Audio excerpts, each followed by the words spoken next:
With AEW changing plans for an upcoming pay-per-view and Bryan locked in for All Out, this is Wrestling Hub. My name is John and you're watching the Wrestling Report for September 3rd. Before we get into the rest of the video, make sure you subscribe to Wrestling Hub and turn on all notifications to stay up to date with everything in the world of pro wrestling.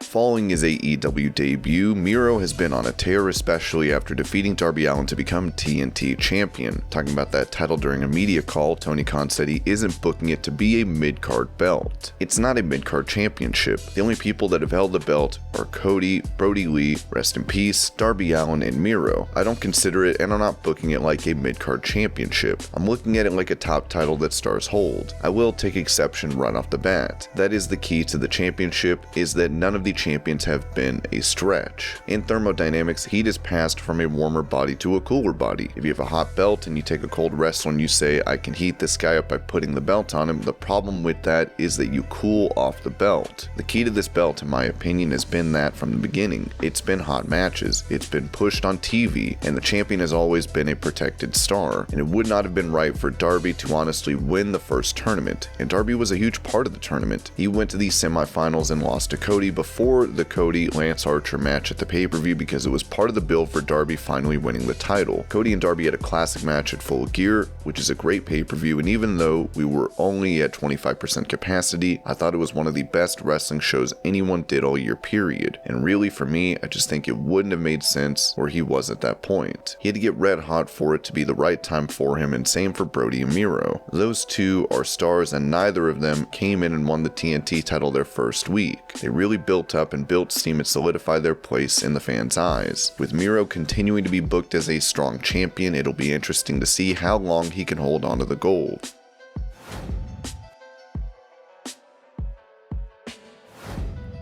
With Brock Lesnar making his shocking return to WWE at SummerSlam, Eric Bischoff noted on his 83 Weeks podcast that this might not be a positive for the company. I have nothing but respect for Brock, admiration for Brock. He is one of a kind. There are not enough superlatives. We don't have enough time to cover all the little superlatives that I can throw Brock's way. But if Brock's approach to the business does not change, in other words, if he's that unbeatable mountain, just destruction machine, and there's nobody that's really competition for him, I've been there and done that and seen enough of it. Now if he's coming back and there's more depth to his character and more range to his stories, and he gives a little because Brock was a taker, Brock just ate everybody up, Brock Lesnar versus Kofi Kingston in 7 seconds, I'm sorry, that's not interesting. That's just moving the chess pieces around the way you think the chess pieces need to be moved. That kind of thing doesn't interest me at all. Give me great competition, give me Brock selling, give me Brock beginning to doubt Brock and having some internal struggle as a character. Put Brock Lesnar in a situation where there's some doubt as to the outcome and the end of the story. I'm all in because Brock is clearly capable of doing anything he chooses to do as a performer. If Brock's approach, because Brock's approach will be WWE's approach, he has that much stroke. If the approach to storytelling with Brock and his character is essentially the same as it was before he left, I don't think it's a positive thing for WWE. I really don't. Right now it's expected Lesnar will be challenging Roman Reigns for the Universal title in October for Crown Jewel in Saudi Arabia or possibly at Survivor Series.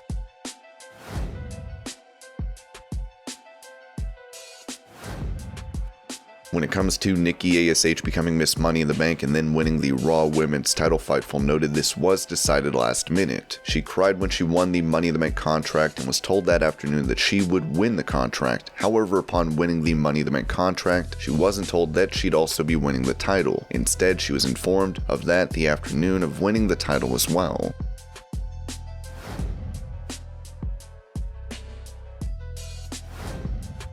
With him reportedly signed to AEW and supposedly making his debut at the All Out pay-per-view, the Wrestling Observer said, obviously Danielson's debut is not confirmed in the sense by the promotion, but we've been told by multiple sources it was scheduled for the show, and Bodyslam.net have been the first to report it publicly. If it doesn't happen, it would be a change in plans. Pac was recently pulled from his match against Andrade set for this event, as Bryan could potentially fill that spot to take on a familiar foe.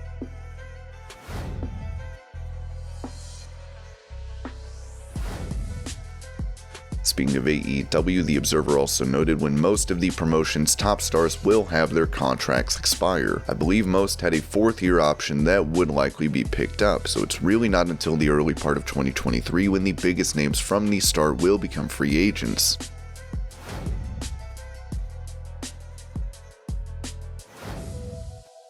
Former NXT champion Adam Cole is now a free agent following his final match for the Black and Gold brand at TakeOver 36. Despite not being under contract, Dave Meltzer mentioned that WWE told their marketing team not to get rid of plans for Cole. As noted from people involved in marketing projects, they have not been told to get rid of plans for Cole, although they usually don't find out before the company goes public with things like that either and are blindsided by releases of key people. With AEW teasing his signing and Cole not having a non-compete clause, he could show up on their program at any point.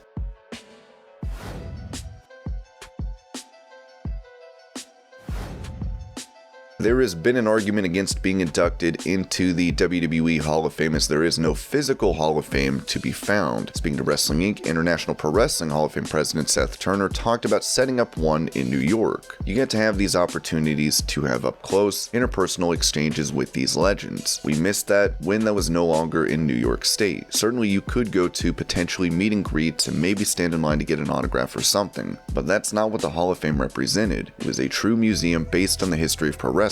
In New York, a Hall of Fame is considered a museum, and a museum is an educational institution that is governed by our New York State Education Department. That's how we obtained our charter. I am familiar with that with 25 plus years of working in schools, over 20 years of being a school administrator, how to charter the waters and turn the values that got us the appropriate licensure that we could do business. But the goal is the brick and mortar museum. We've not left our eyes off the prize with that. We are working on that just as diligently as we are in hosting our event. Nothing that I want to report publicly, but we're working together. There's a faction of us that worked on that explicitly, and who knows, maybe there'll be an announcement soon. We'll keep working. This was planned for last year, but the pandemic put a stop to that as a physical Hall of Fame looks to become a reality.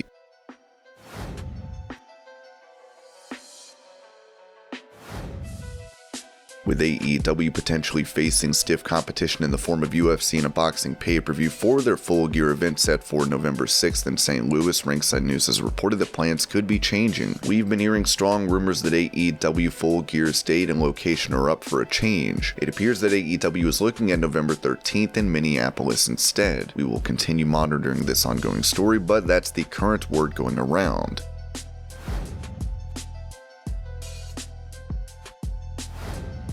NXT is said to be going through changes with Vince McMahon and Bruce Pritchard now producing the show. When it comes to NXT losing the Wednesday Night Wars to AEW Dynamite, former WWE star Karl Anderson put the blame on Triple H as he wrote on Twitter, "What happened to the Wednesday Night Wars? They gave up quick. NXT was putting out bad product constantly, and this is on them and Hunter." While the day-to-day operation on NXT is not said to be changing much, we'll have to see what changes, if any, are coming to WWE's tertiary brand.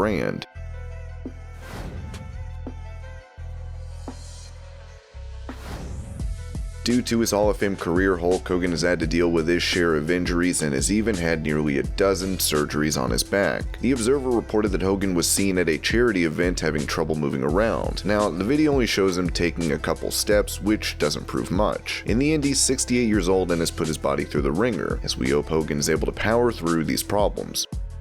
And this was your Pro Wrestling News Update. I hope you're all having a great day. Thank you so much for watching, and I'll see you later.